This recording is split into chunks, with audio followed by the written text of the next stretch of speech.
Is dit soms moeilik vir jou om God se stem te hoor? Dalk moet jy 'n belangrike besluit neem en jy dink ek moet dalk eers bid. En jy bid.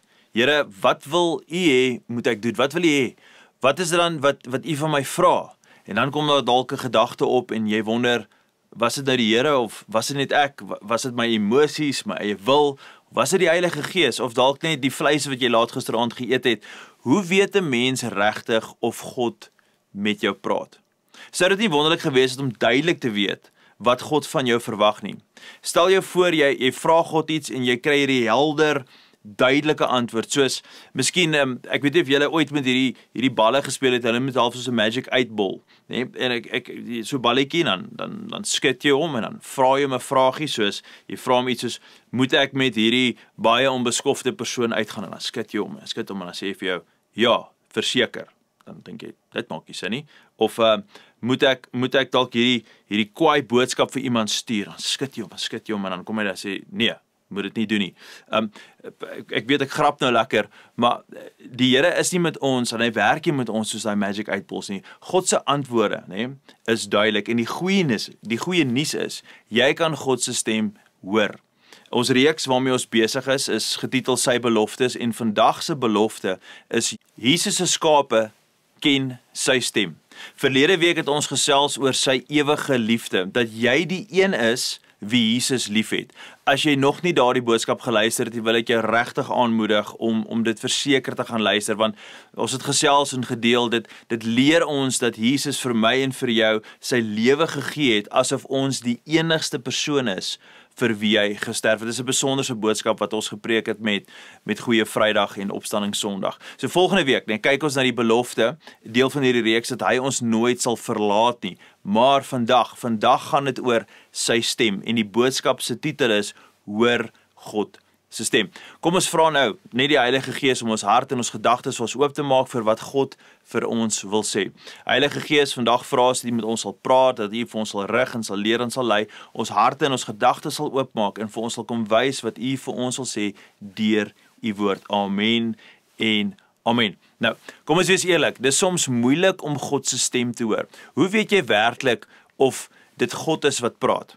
Ek onthou toe ek pas tot bekering gekom het. Ek was so honger om te beleef wat ander gelowiges om my beleef het. As hulle sê God het met hulle gepraat of die Heilige Gees het vir hulle gesê, ek was so gretig om ook God se stem te hoor.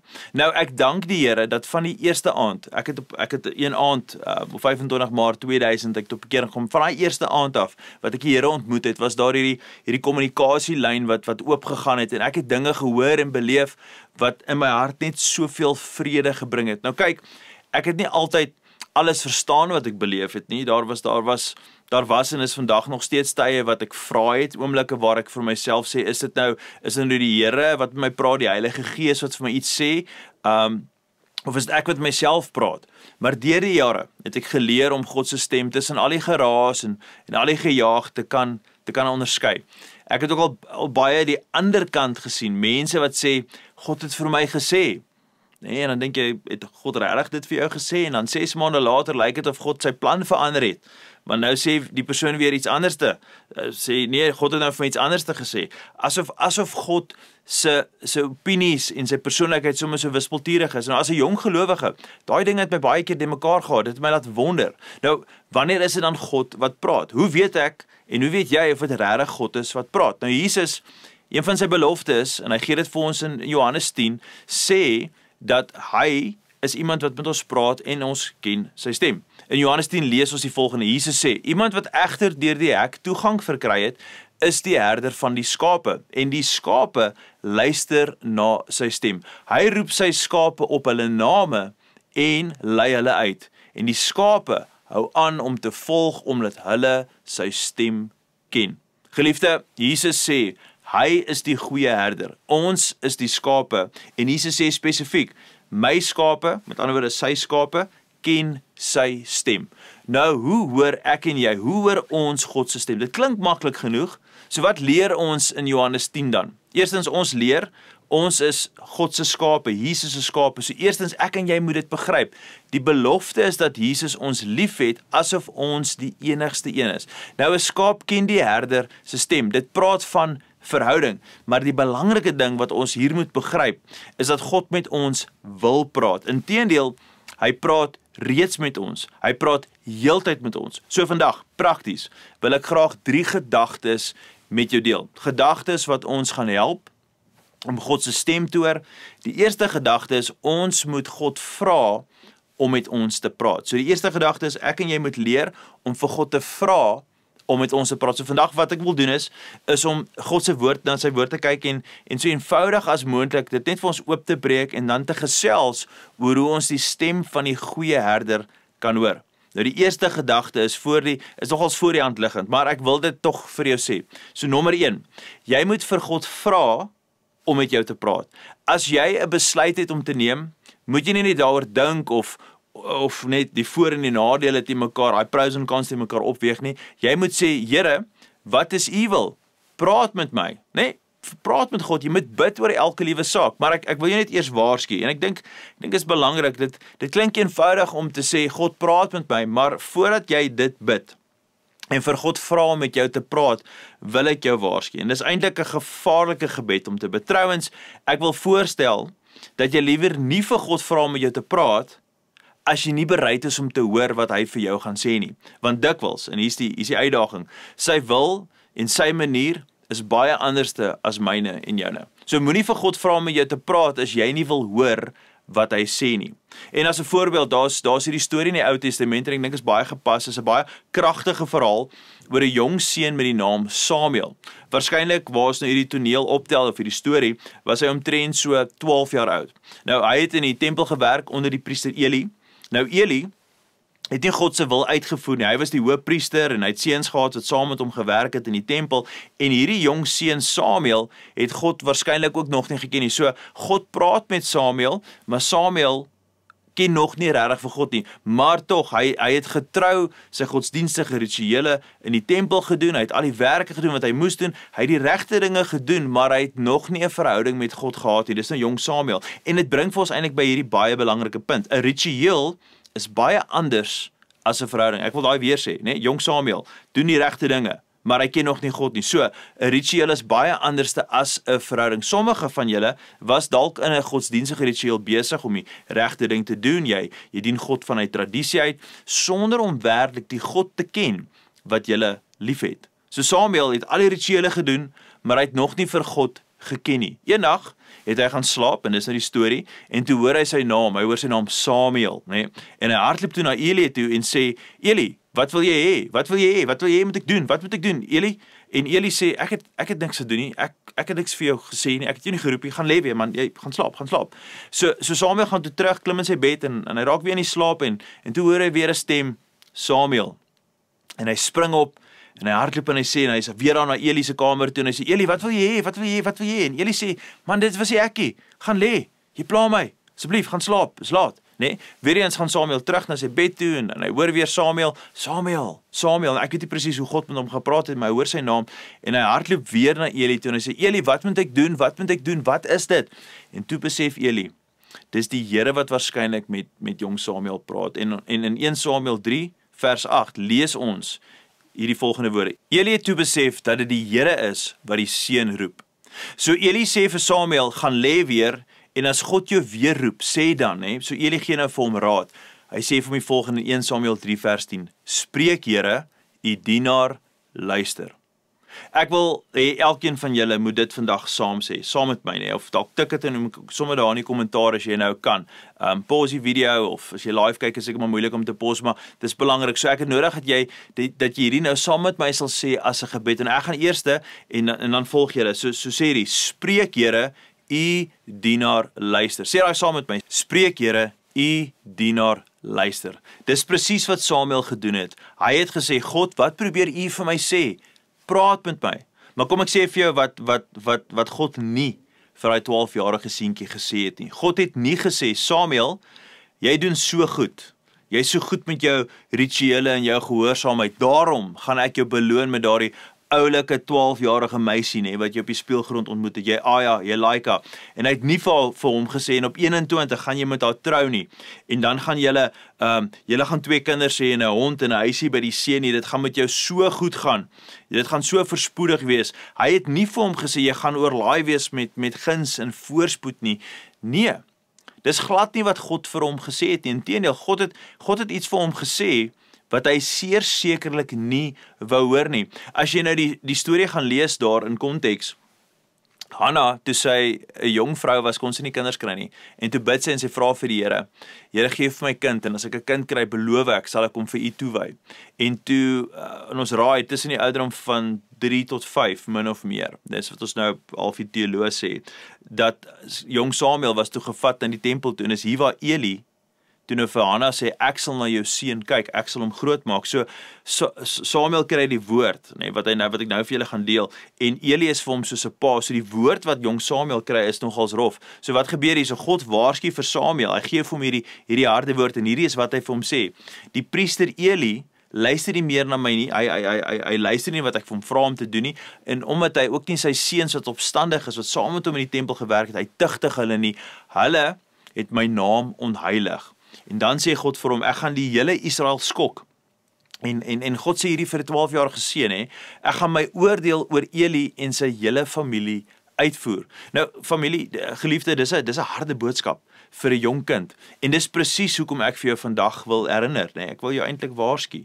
Moenie vir God vra om met jou te praat as jy nie regtig bereid is om te hoor wat hy vir jou gaan sê nie. Nou, sommige van julle sal dalk sê, maar ek vra vir God om met my te praat, maar ek hoor niks nie.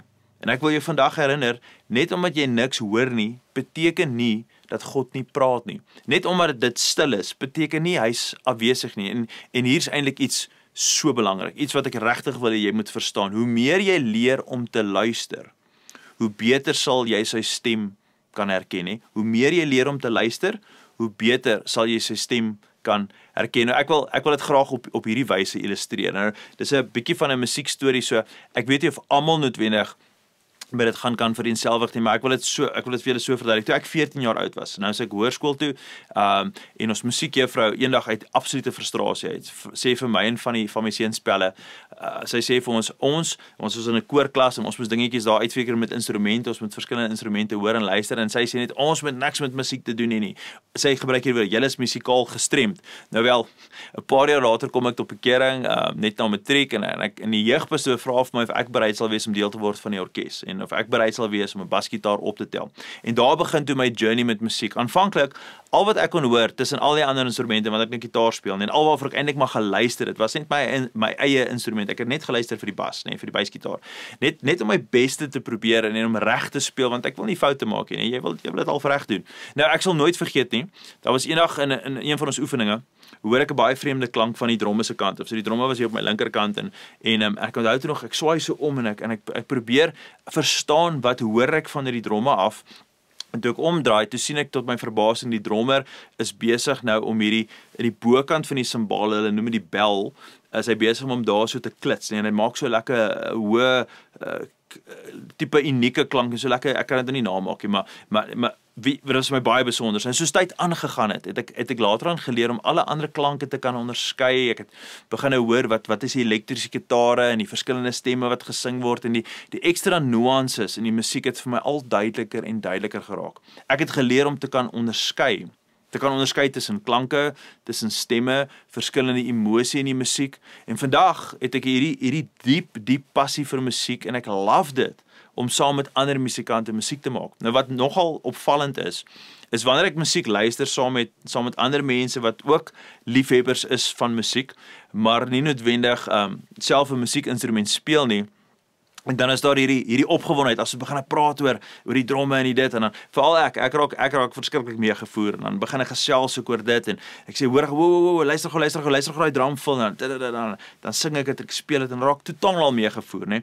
En dan is dit gewoonlik hierdie skaapagtige staar, wat ek terugkry van my pel af, wat sê, hoorie, so ek hoor nie wat jy hoor nie. ek het nie geweet jy luister musiek so nie. En dit is eintlik maar half my cue of my teken om te weet, kom ons verander maar die onderwerp. Ek raak 'n bietjie te passievol. Nou, hier's die ding. Hoe meer tyd ek met musiek en ander musikante spandeer, hoe duideliker raak dit vir my om te kan onderskei tussen die verskeie instrumente. Daar's hierdie dieper begrip en eintlik hierdie dieper verhouding wat ek ontwikkel met musiek. En net so, hoe meer jy luister na God, hoe beter sal jy word om te erken wanneer hy jou op jou naam roep en jou stappe vir jou rig. Sou dit nie ongelooflik wees as jy duidelik die stem van God kon hoor nie. En hier's die goeie nuus. Jy kan. Jesus het beloof, hy is die goeie herder en jy sy skaap. En die skape ken die stem van die herder. So, hoe hoor ons hom? Prakties, hoe leer ons, hoe groei ons? Ons begin eerstens deur hom te vra om met ons te praat. En dan die tweede ding is, en dis eintlik so eenvoudig, maar dit verander alles, is luister na wat hy sê. So die eerste ding is, ons begin om te vra, Here, praat my, en dan die tweede ding is, ons moet luister na wat hy sê. In Jeremia 33 vers 3 sê God, roep my aan en ek sal jou antwoord. As jy 'n vraag het, as jy leiding soek, as jy wysheid nodig het, vra vir God se wysheid. Die Bybel sê, hy gee dit vrygewig en hy gee dit aan almal. So, jy roep na God, Here, ek wil u wil ken, ek wil die stem leer ken, ek wil u verstaan. Dis wat jy sê, jy maak daai verklaring, en wanneer jy roep, weet die volgende, hy sal jou antwoord. Hoekom? Want ons God is 'n verhoudingsgod. Hy is nouliks betrokke in ons lewens. Hy wil naby ons wees. God het met 'n woord het hy die wêreld geskape. Hy het dit geskep, nê? God het vir Adam en Eva gemaak, nie net vir funksie nie, maar hy het hulle gemaak vir verhouding. Hy is 'n God wat naby is. Hy is altyd besig om met jou en met my te praat. Die vraag is luister jy? Is jy bereid om jou ore en jou hart te skuif en te luister na wanneer God met ons praat? Hy praat die hele tyd. Maar hoe hoor jy hom? Nou laat ek dit baie duidelik stel, né? Die mees betroubare manier om God se stem te hoor, is deur te luister na wat hy vir my en vir jou sê in sy woord, in die Bybel. Sy woord, volgens Hebreërs 4 vers 12, is lewend, dis aktief, dis kragtig, dis soos 'n swaard, dit bemoedig, dit korrigeer, dit rig, dit troos. As kinders van God, nee, ek en jy, as skapies, voed ons daagliks op sy woord. Ons neem dit in soos kos, sodat ons denke kan vernuwe, ons stappe kan rig, ons lei na God se wil toe. Dis die mees betroubare manier vir my en vir jou om God se stem te hoor, is om sy woord te kan lees. En dit werklik ernstig op te neem, dat ek en jy doeners word van God se woord. Nou, God sal nooit iets sê wat teenstrydig is met wat hy reeds in sy woord vir my en vir jou gesê het nie. Hy sal met jou praat deur sy woord. Geliefde, daai is 'n belofte. As jy die woord lees en dit deel maak van jou lewe, dan praat God reeds met jou. Hy kan ook met jou praat deur die wysheid van 'n vriend. Hy kan met jou praat deur 'n preek of deur 'n lied. Hy kan met jou praat deur omstandighede. Daai is nogals 'n manier wat ek baie keer die Here beleef. Jy beweeg in een rigting en skielik maak God daardie deur toe. Of jy dink jy kan nie 'n sekere rigting gaan nie. Jy dink, hoorie, so nou is dit my einde, en dan maak God weer onverwags 'n ander deur vir jou oop. God kan met jou praat deur sy Heilige Gees. Dis sekerlik die lekkerste manier is om te hoor wanneer die Heilige Gees vir jou instruksie gee en met jou praat. Elke keer as iemand hulle van sonde bekeer en die naam van Jesus aanroep, word hulle gees nuut gemaak. Jy sien, God is gees en hy praat van gees tot gees. Binne in jou kan jy God se stem onderskei wanneer sy gees met jou gees praat. So soms sal hy jou aanpor, byvoorbeeld. Hy sal jou aanpor met 'n innerlike dryfkrag, 'n lus om iets te moet of te wil doen. Hy sê dalk vir jou, jy moet vir daardie persoon iets gee. En jy wonder, was dit God of was dit my eie idee of is dit dalk die duiwel wat vir my aanhits om vir iemand iets te gee? Maar dan besef jy, die duiwel gaan nie sekerlik vir jou versoek om vrygewig te wees nie. Dit moet die Here wees. So God gebruik verskillende maniere om vir met my en jou te gesels, om ons aan te raak, soms deur drome, soms deur visioene, soms deur bonatuurlike vrede. Daai is een van my absolute gunsteling. As mense my vra, hoe weet ek? As ek wel beleef jy die vrede van die Here, né? Bid vir die vrede. As die vrede nie daar is dit dalk iets anders. En soms weer eens die afwesigheid van vrede jy kan nie rus kry oor 'n situasie nie, dan is dit waarskynlik nie van die Here af nie. Hy is dalk besig om jou of los te maak in 'n situasie, of te skuif, of reg te maak vir iets anders. Jy sien, God kan vir jou 'n bevestiging gee deur sy woord, 'n boodskap, of deur 'n vriend. God praat altyd. Die vraag is, luister jy? Vra hom om te praat. Luister na wat hy sê, en dan vra jy dalk, maar wanneer gaan hy met my praat? En die antwoord is, hy gaan met jou praat. Elke keer wanneer jy nodig het om te hoor wat hy wil sê. Hy sal met jou praat in 'n heilige stil oomblik, né? Hy sal met jou praat in gewone alledaagse oomblikke. Juis wanneer jy sy stem nodig het, dan sal God met jou praat. Geliefde, God praat die hele tyd. Hy praat die hele tyd. Nog 'n manier hoe ek kan illustreer hoe God met ons kan praat, en dis soos 'n stem wat binne in jou gedagtes praat. En as ek weer mag 'n musiekillustrasie gebruik, en weer eens, as jy nou soos my juffrou gesê het, musikaal gestremd is, jammer dat jy nou nie noodwendig ingetrek word in die voorbeeld nie, maar ek wil dit vir julle so verduidelik. En wanneer ons musiek maak, en dit werk nie noodwendig so in alle kerke of in alle bands nie, maar ons speel gereeld met 'n MD. En wat ons 'n MD noem is maar net kort vir Music Director. Dis iemand wat met ons kan praat in ons ore, want deesdae speel ons met goedjies binne in ons ore, ons noem dit in-ear monitors. En daai persoon wat met ons praat net met die musikante. Gelukkig is net die musikante wat kan hoor wat daardie persoon se stem dan sê. Die MD se werk is om die band te help vloei, nee, om die orkes te kry om te vloei, hulle te koördineer. Dis eintlik so 'n spesiale rol in 'n orkes, want wanneer die MD vloei saam met die Heilige Gees en saam met die aanbiddingsleier, dan is daar so 'n kalmte in die band. Laasweek toe ons saam met 'n klomp ander musikante, ouens wat ons ken, en baie van die ouens wat ons glad nie geken het, was ons 'n groot orkes.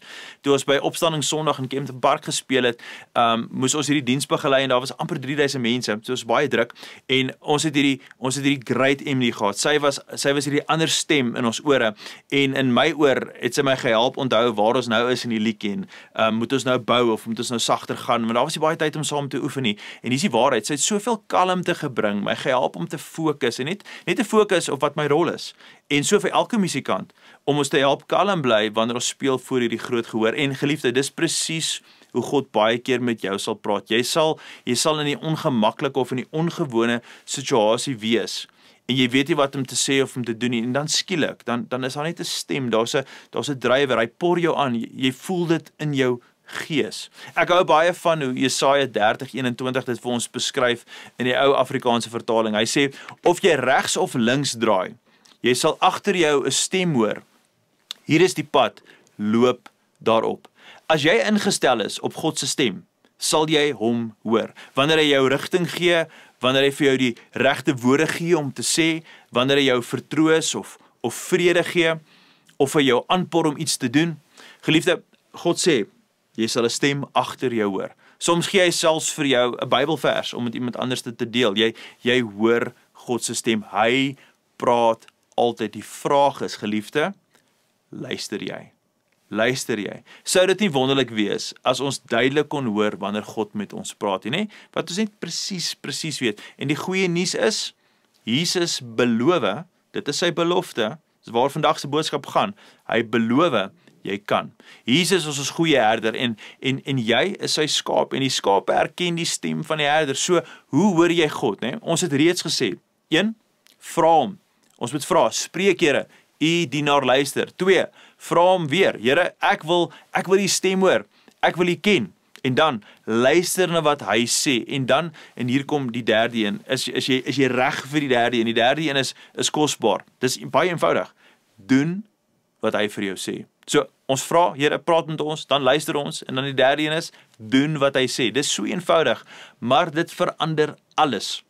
Jy gaan doen wat hy vir jou sê, en laat ek jou waarsku, wat hy vir jou sê om te doen, sal dikwels geloof vra. Dit sal geloof vereis. Ek bid baie keer, Here, gee vir my die durf, die geloof om hierdie aan te pak. Ja, dit gaan moed en vertroue verg. Wanneer jy vir God vra om jou te praat en jy luister en hy sê vir jou iets, dan gaan dit baie keer geloof vat. Ek hou baie van wat Jesus gesê het toe hy op 'n vraag geantwoord het. Hy sê hierdie, maar nog meer geseënd is almal wat die woord van God hoor en dit uitleef. Geseënd is nie die wat hoor nie, maar die wat gehoorsaam. Nou, sommige van julle sal dalk sê, okay, ek verstaan, ek is 'n Christen, ek glo God praat, maar ek het hom lanklaas hoor praat. Hoekom praat hy nie meer met my nie, of hoekom hoor ek nie sy stem so duidelik nie? En eerlik, ek weet nie altyd nie, geliefde, ek kan nie presies sê hoekom God altyd stil is nie, maar net dalk, is dit omdat jy nie die laaste ding gedoen het, wat hy vir jou gesê het, om te doen nie. Miskien het jy jou vroeër, het God vir jou 'n opdrag gegee, en gesê, hier is wat ek van jou vra, hierdie ding spesifiek, maar jy het dit nog nie gedoen nie. En dan raak God se stem stiller en stiller. En ek wag God net soos, hoorie so, ek wil net hê daai ding wat ek laas vir jou gesê het, gaan doen net daai ding. In my jare as 'n predikant het ek dit al keer op keer gesien, hè. Christene met baie Bybelkennis, maar min gehoorsaamheid. En dis hartseer. Baie Bybelkennis, maar min gehoorsaamheid. Hulle kan die Bybel aanhaal van oggend tot aand, hulle hoor dit, hulle lees dit, hulle begryp dit, hulle kan dit, maar hulle doen dit nie noodwendig nie.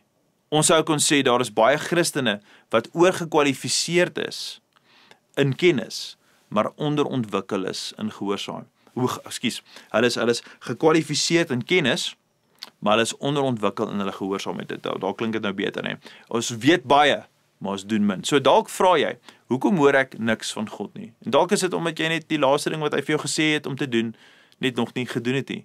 Het hy dalk vir jou gesê om iets vir iemand te gee, maar jy het dit nie gedoen nie. Jy het jou gedruk vir vrygewigheidsdinge, ding wat ek weet van mense wat die Here gesê het, gee vir iemand 'n kar. Dan praat hulle met daaroor. Dan hoor ek, en dan beleef ek saam met hulle, dis die Here sê vir jou, saai daai voertuig, en dan doen hulle nie, dan is hulle mislik, nee, dalk het die Here jou aangepor om sonde te bely, maar jy, nou bly jy stil, jy swyg, of hy het vir jou gesê, jy moet ergens betrokke raak, jy moet dien in jou kerk, of in jou gemeenskap, en jy weet dit, jy weet God sê vir jou doen dit, maar jy stel dit uit, of dalk het hy jou gelei om iemand kerk toe te nooi, en jy het net nog nie gehoorsaam nie, jy dink vir jou redes uit hoekom jy die persoon nie wil bring nie, doen dit net, geliefde. Of dalk het God vir jou gevra om vir iemand anders te vergifnis te gee, iemand wat jou seer gemaak het en nagekom het, maar jy hou nog steeds vas aan daardie wrok, jy wil net nie laat gaan nie. As jy God lanklaas gehoor het, is dit dalk omdat jy nog nie gedoen het wat hy laas vir jou gesê het nie. Maar ek het vir jou goeie nuus, want ek weet, die lewe is kompleks, besluite is moeilik, en elke keer as jy rigting nodig het, is die goeie nuus altyd dieselfde. Jesus is die goeie herder, en ons is sy skape, en sy skape ken sy stem. So hoe hoor ons sy stem? Wat ek jou vandag beloof, is dit, jy moet die volume van hierdie wêreld sagter draai, want alles en almal is besig om vir jou aandag te skree. So, stop die scrolling, moenie langer ingee aan wat almal daar buite sê nie, begin luister vir die stem van God, wat ek vandag vir jou wil sê is hierdie, nee? Ek en jy, ons moet stiller raak, hierdie is wat ons moet begryp, God praat, hy praat elke dag, met enige iemand, wat gewillig is, om stil te raak, en te luister. Geliefde, hy is 'n verhoudingsgod.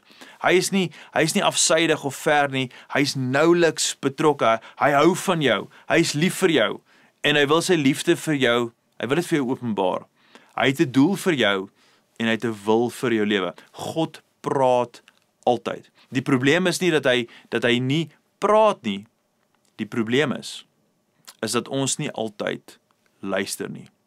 So geliefde, ek wil jou aanmoedig, so wat moet ek en jy, wat moet ons doen, hè? Ons moet stil raak, ons moet stadig raak, en ons moet luister. Nou soos Psalm 46 vers 10 sê die besonderse kosbare woorde, wees stil en weet, ek is God. Jy kan sy stem hoor. Laat ek afsluit met 'n storie uit die Ou Testament uit, en dit is vir my so 'n kosbare storie. Elia, die profeet, hy was 'n groot man van God, vol geloof. Hy het die valse profete uitgedaag, die Baal-profete, en hy het hulle verslaan. Hy het wonderwerke beleef, hy het vuur uit die hemel uit sien kom, maar toe kom daar 'n bose koningin met die naam Isabel, of Jezebel soos hulle in Engels sê, en sy sê vir Elia, ek gaan jou doodmaak, Elia. Nou kyk, sy het hom gehaat met 'n passie. Nou die man, wat pas 'n hele groep valse profete hanteer het, nie? Hy het hulle uitsorteer met vuur uit die hemel uit, God het bonatuurlik voorsien, hy hoor daai woorde van Isabel, en hy vlug, hy's bang. Hoekom? Want hy's klaar, hy's moeg, hy's bang, hy's gaar, nê? En hy gaan toe wegkruip in 'n grot en hy's op 'n plek waar sommige van julle vandag dalk is, heeltemal uitgeput, emosioneel leeg, hy's aan die einde van homself en hy het 'n woord van God nodig gehad. En ek wonder, is daar vandag iemand wat 'n woord van God nodig het? Ons dien 'n God wat jou liefhet, 'n God wat praat. En as jy luister, sal jy hoor, want God wil dalk vandag vir jou iets sê. Nou Elia het gewag op 'n woord van die Here. Nou die skrif leer vir ons in 1 Konings 19, as jy hierdie verhaal daar gaan lees, gaan jy lees en jy gaan leer van sy oorwinning, jy gaan leer van waar hy gevlug het en waar hy nou uiteindelik met die Here praat en hy vra vir God, gee net vir my 'n teken dat hierdie is, dat u hierdie is, en dan lees ons hierdie, toe het daar 'n wind gekom wat die berge geskud het, maar die Here was nie in die wind nie. Daarna 'n groot aardbewing, maar God was nie in die aardbewing nie. En toe 'n vuur wat losgebars het, maar die Bybel sê weer, die Here was nie in die vuur nie. Elia het gewag dat God hom op 'n buitengewone, bonatuurlike manier sou wys dat hy daar is en by hom is. Maar toe, hier kom die antwoord en die besonderheid in 1 Konings 19 vers 12 wat sê, en na die vuur was daar 'n sagte fluistering. Geliefde, 'n sagte fluistering. En dit is wat vir my so besonder is van hierdie gedeelte. Waar was God? Waar was hy? Elia wag vir die bonatuurlike, die groot oomblikke. God was nie in die buitengewone nie, maar hy was in die gewone. En as jy God persoonlik leer ken, sal jy ontdek, hy fluister op die mees alledaagse tye, op die mees eenvoudigste maniere. Wanneer jy regs of links draai, dan hoor jy sy stem agter jou sê, hier is die pad. Loop op daardie pad. Wanneer jy dalk skottelgoed was, nee, en jy spandeer daar tyd, jy is besig om dan ewe skielik gee God vir jou wysheid. Wanneer jy werk toe ry en hier in die stad is ons gereeld op die pad en dit vat lank, so daar's baie tyd. Gee God dalk vir jou 'n woord vir iemand. Wanneer jy 2 uur in die oggend wakker lê en jy kan nie slaap nie, dan fluister God. Hy sê ek mis jou. Ek is vir jou. Ek sal jou nooit verlaat nie. Ek sal jou nooit begewe nie. Ek is besig om alles ten goeie mee te laat werk in jou lewe. Ek is naby jou. As jy my net kan vertrou. Geliefde, God fluister. Hy fluister. Hoekom dink jy fluister hy? Hoekom dink jy? Ek dink baie keer, hoekom sal God fluister? Dalk. Is een van die redes dat hy fluister sodat jy nader moet kom. Want as God nie ver is nie, hy's nie 'n afstandsgod nie. Onthou, hy's 'n verhoudingsgod. Hy wil nouliks betrokke wees in ons lewens. So sou dit nie ongelooflik wees as jy vir God vandag vra en as jy sy stem wil hoor en sy stem wil ken, dan is die goeie nuus.